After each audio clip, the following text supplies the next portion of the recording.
أموال ولا أنساب وجوههم نور على منابر من نور لا يخافون حين خاف الناس ولا يحزنون حين حزن الناس فقرأ رسول الله صلى الله عليه وسلم ألا إن أولياء الله لا خوف عليهم ولا هم يحزنون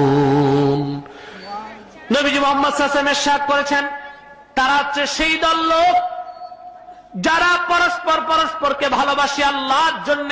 জোরে বলেন কার জন্য? সম্পদের জন্য নয়, রক্তের টানে নয়, আল্লাহর জন্য ভালোবাসে। কাল কিয়ামতের দিন আল্লাহ পাক হাসর ময়দানে নূরের মিম্বরের উপর তাদেরকে দাঁড় করায় দিবেন।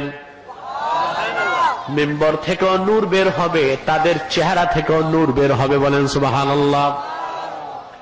লা ইয়াখাফুনা হিনা খাফান নাস, যেদিন হাসর ময়দানে সবাই আল্লাহকে ভয় পাবে, জাহান্নামের আযাবকে ভয় পাবে, সেদিন তাদের মনে কোনো ভয় জাগবে না। ওয়ালা ইয়াহজানুন, হাসর ময়দানে যেদিন সবাই চিন্তাগ্রস্ত থাকবে, সেদিন তারা কোনো চিন্তা করবে না। তারপর নবীজি মুহাম্মদ সাল্লাল্লাহু আলাইহি ওয়াসাল্লাম কোরআনের আয়াত তেলাওয়াত করেছেন, নিশ্চয়ই যারা আল্লাহর ওয়ালি তাদের কোনো ভয় নাই, তাদের কোনো চিন্তা নাই। এই হচ্ছে আল্লাহর ওলি হওয়ার মর্যাদা, ঠিক কিনা?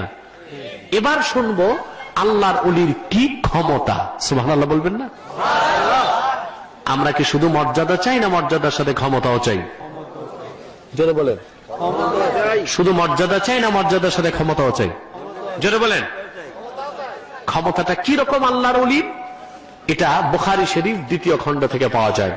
বুখারী শরীফ, জোরে বলেন, 2য় খণ্ডের মধ্যে এসেছে। হযরত আবু হুরায়রা রাদিয়াল্লাহু তাআলা আনহু বর্ণনা করেছেন, আল্লাহ পাক ইরশাদ করেছেন, মান আদা লি ওয়ালিয়ান ফাকাদ আযানতুহু বিল হারব। সুবহানাল্লাহ। আমার কোন ওলিকে কেউ যদি কষ্ট দেয়, আমার কোন ওলির সাথে কেউ যদি দুশমনি করে, খোদ আমি আল্লাহ তার বিরুদ্ধে যুদ্ধের ঘোষণা করি। সুবহানাল্লাহ বলবেন। ওয়ালা ইয়াজালু আবদি ওয়া মা তাকাররাবা ইলাইয়া আবদি বিশাইইন আহাব্বা ইলাইয়া মিম্মা ইফতারাসতুহু আলাইহি। আর বান্দা যদি আমার ওলি হতে চায়, বান্দা যদি আমার ভালোবাসা পেতে চায়, আমার নৈকট্য চায়, আমার নৈকট্য পাওয়ার জন্য যে মাধ্যমটাকে আমি আল্লাহ সবচেয়ে বেশি পছন্দ করি, সেটা হচ্ছে ফরজ কাজ। আমি যা বান্দার উপর ফরজ করেছি, বলেন সুবহানাল্লাহ। কি করেছি? অর্থাৎ আমি আল্লাহ যা ফরজ করেছি, ঈমান আনার পর বান্দা সে সব ফরজ আর ওয়াজিবকে বিনা প্রশ্নে মেনে নিতে হবে, যদি সে আমার ওলি হতে চায়, যদি সে আমার নৈকট্য লাভ করতে চায়। বলেন সুবহানাল্লাহ। ওয়ালা ইয়াজালু আবদি ইয়াতাকাররাবু ইলাইয়া বিন নওয়াফিল হাত্তা উহিব্বাহু।